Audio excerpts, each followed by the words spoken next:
Oke, assalamualaikum warahmatullahi wabarakatuh. Selamat malam teman-teman. Pada malam hari ini kita ingin sedikit cerita-cerita dan diskusi tentang suatu topik yang lagi sangat trending di semua media sosial dan semuanya dibahas di televisi juga, di YouTube juga, di Twitter. Apa itu? Yaitu tentang resesi keuangan tahun 2023. 2023 gelap, resesi itu kenapa harus tahun 2023 gitu? Kenapa enggak tahun 2022 ini gitu? Ini kan masih bulan Oktober, masih ada November, ada Desember, tinggal 3 bulan hari. Kenapa enggak dan kenapa harus di tahun 2023 gitu? 3 bulan lagi gitu. Kenapa enggak hari ini ya, atau bulan ini, atau tahun ini 2022? Kenapa harus 2023? Atau itu terkait dengan agenda politik? Ya, nggak tahu ya kita. Cuma kenapa harus 2023 gitu? Oke, kita akan membahas resesi menurut sudut pandang yang dari sudut pandang dari seorang Bojan Ringawi. Oke, resesi itu apa? Resesi adalah keadaan di mana suatu negara itu mengalami krisis berkepanjangan. Di dalamnya ada beberapa kondisi, yaitu inflasi dan stagnasi. Inflasi itu ada dua hal dalam resesi yang harus kalian pahami, yaitu pertama adalah inflasi, yang kedua adalah stagnasi. Inflasi itu adalah keadaan di mana nilai kebutuhan pokok itu naik, kebutuhan primer kita naik. Dan stagnasi adalah kondisi di mana tidak ada semua kebutuhan pokok naik tapi tidak ada pertumbuhan ekonomi.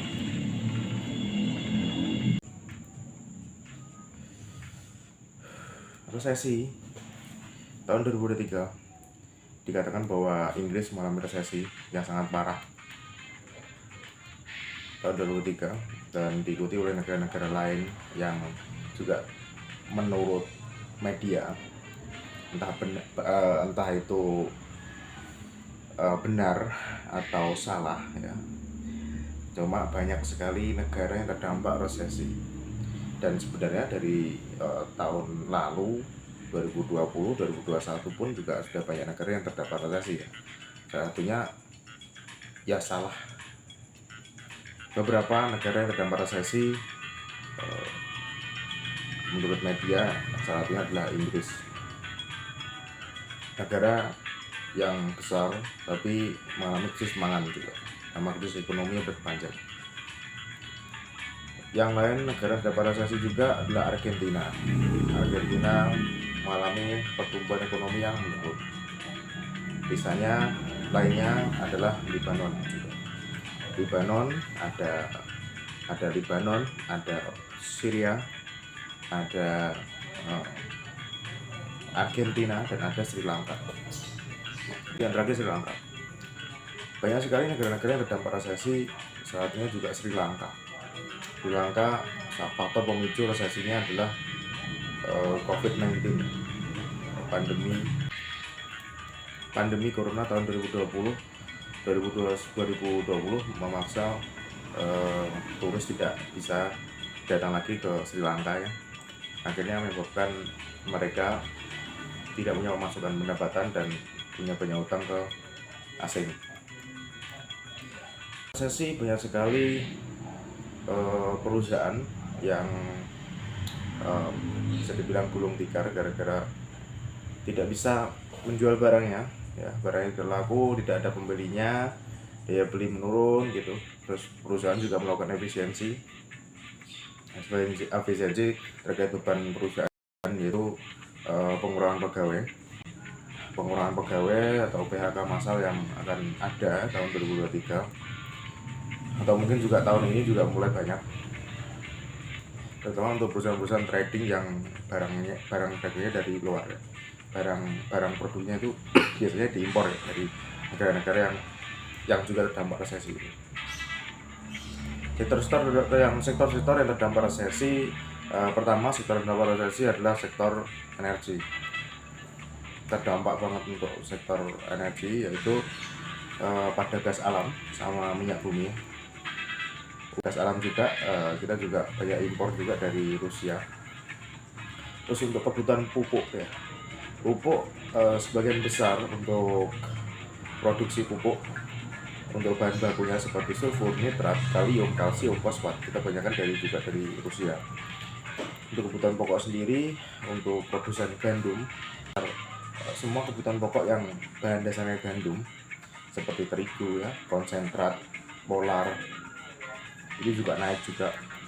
Menurutku untuk resesi ini tidak semua, jadi gini, Indonesia sangat diuntungkan gara-gara wilayah Indonesia itu mempunyai banyak sumber daya alam yang sebenarnya tanpa harus impor pun Indonesia bisa mencukupi kebutuhan masyarakat ya. Nah, sektor lain yang tidak punya mungkin teknologi ya, seperti media, semua platform media sosial ya, seperti WhatsApp, Instagram, ya, YouTube, Twitter, itu juga masih milik asing, masih milik Amerika. Cuma Indonesia secara kemampuan menopang kebutuhan komoditasnya, kemampuan menopang ekonominya itu lumayan bagus gara-gara Indonesia bisa memproduksi komoditas sendiri. Jadi bisa dilihat lah, secara neraca keuangan nanti kemungkinan Indonesia tidak akan kolaps.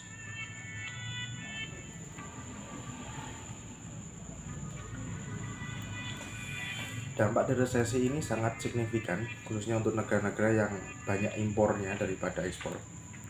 Kebetulan Indonesia ini negara yang sangat kaya akan kebutuhan alam, dan ketika ada resesi pun ya, seperti tahun 2008 ketika ada bubble di properti di Amerika, Indonesia juga tidak terdampak sama sekali, gara-gara memang kondisi politik dan ekonominya masih stabil. Jadi meskipun utang negara itu naik ya, dari 600 triliun menjadi 1.700 triliun, terus sekarang naik jadi 6.000 triliun, cuma pendapatan negara juga naik juga. Tidak akan jumlah utangnya banyak pun juga nggak masalah, yang penting pertumbuhan negara naik juga, terus aset dari negara secara kekayaan juga masih mencukupi untuk bisa kita bertahan hidup, dan kita juga tidak terlalu bergantung pada negara asing, khususnya negara yang sekarang sedang berperang ya. Untuk gandum naik hampir 100%, untuk naik sekitar 200%.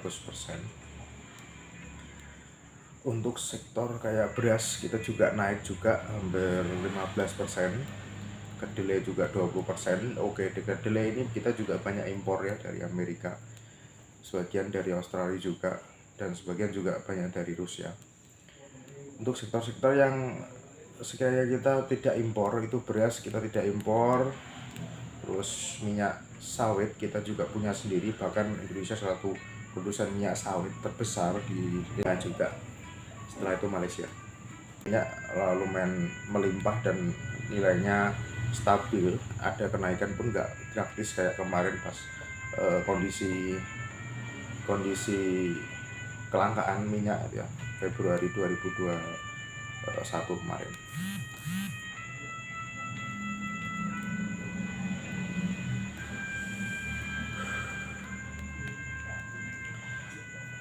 Cara menanggulangi resesi yang bisa kita lakukan yaitu adalah yang kita bisa lakukan adalah mengalokasikannya banyak anggaran kita atau dana kita tuh di cair. Kita harus melikutkan dana kita, dan kalau main di bisnis pun kita harus main di bisnis yang sektornya produktif, non sektor yang terlalu investasinya terlalu tinggi ya. Sektor produktif misal kebutuhan komoditas pangan ya, itu utama. Jadi ketika resesi, ijazah itu nggak penting ya, pendidikan nggak penting. Untuk tetap kan sih menurutku yang penting bisa makan setiap hari. Jadi sektor usaha retail, logistik ya, kebutuhan pokok itu nomor satu ya. Ketika kiamat pun yang dicari utamanya yaitu bahan makanan. tidak perlu ijazah. Jadi sektor retail minimarket ini akan menjadi sektor yang ladang emas untuk mereka-mereka yang bermain di sektor situ. Gara-gara kebutuhan pokok itu naik ya. Apakah pedagang tidak bisa jualan pada saat resesi? Bisa. Berkata ketika harga minyak tinggi pun kita juga dapat harga minyak, mau beli juga gara-gara memang butuh.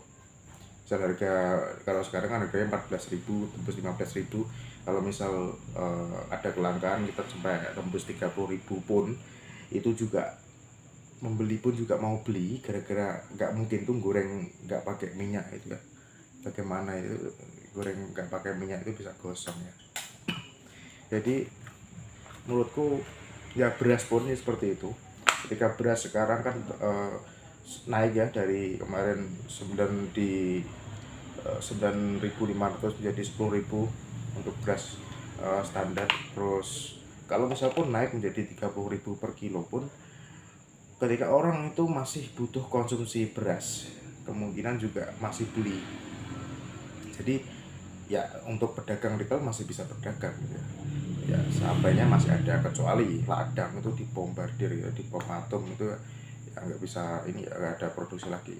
Cuma memang untuk produksi tahun musim lalu itu kurang bagus ya untuk hasilnya ya. Nggak tahu itu ada sabotase atau apa ya, sabotase dari pihak asing atau untuk iklim di itu nggak bagus, jadi banyak badai, terus banyak hama juga. Itu apa ada sabotase aku juga nggak tahu, cuma memang kondisinya untuk musim lalu nggak begitu bagus. Untuk musim ini insya Allah harga itu tinggi, gara-gara memang banyak dari kabupaten-kabupaten di daerah kabupaten di daerah Jawa Timur yang tidak bisa tanam padi gitu. Jadi resesi menurutku kesimpulannya adalah resesi itu tetap akan ada terus, tidak menunggu tahun 2023, tahun 2022 pun ini juga sudah resesi. Kira-kira ya resesinya lapangan pekerjaan juga sulit ya, banyak fresh graduate juga masih menganggur gitu, mau usaha juga sulit. Itu sudah resesi itu, resesi versi mininya. Terus pendapatan juga kecil gitu, apalagi setelah adanya COVID-19 ya. Jadi kondisi di Indonesia secara pertumbuhan ekonomi tidak bisa seperti tahun-tahun sebelumnya. Dan untuk tahun 2023 banyak sekali bisnis yang bisa dijalankan ya. Salah satunya juga adalah bisnis retail minimarket, yang kemungkinan banyak orang sekarang usaha retail juga. Terus untuk usaha-usaha lain, misal usaha energi ya, kita main di sumber energi, misal energi minyak BBM tadi, atau juga untuk industri kesehatan juga masih kita bisa mainkan. Nah, cuma nggak sebesar yang tahun 2020 kemarin yang pas corona covid itu sangat besar. Banyak sektor yang bisa kita kelola lagi ya, misal di sektor pertanian itu sangat banyak ya, produk pertanian juga, kebutuhan pertanian akan semakin meningkat gara-gara negara-negara yang terdampak resesi, yang dibutuhkannya itu sumber daya pangan yang paling banyak. Kemudian Indonesia bisa mengekspor kebutuhan pangan atau mengefisienkan dan menambah cepat jumlah produksi pangan ya, khususnya beras, jagung, kedelai. Terus sawitnya juga ya, nanti juga itu akan menambah GDP nasional. Itu aja mungkin yang bisa aku sampaikan pada malam hari ini mengenai resesi, dan jangan pernah khawatir akan adanya resesi tersebut ya. Indonesia adalah negara yang kaya raya dan kita wajib bersyukur kita tinggal di Indonesia, di negeri yang melimpah secara kekayaan alam, dan negara yang sangat makmur, sentosa ya, swasembada pangan. Dan aku bangga menjadi warga Indonesia, dan aku harus kasih insight positif ke semua teman-teman supaya tetap berjuang, tetap semangat, dan tetap bekerja keras, motivasi tinggi untuk membangun Indonesia ini ke arah yang lebih baik ke depannya. Itu aja yang bisa aku sampaikan.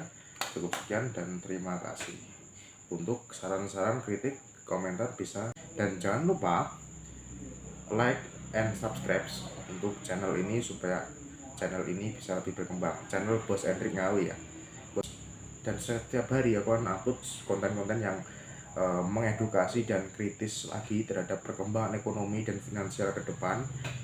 Dan untuk konten-konten selanjutnya, aku akan juga membagikan tips-tips untuk membangun usaha itu dari awal, dari nol, sereal mungkin, sejujur mungkin, dan sejelas mungkin supaya teman-teman bisa membangun usaha dan semoga semua juga bisa sukses dalam semua apa yang diimpikan dan karir yang diimpikan ke depannya. Amin, amin ya rabbal alamin.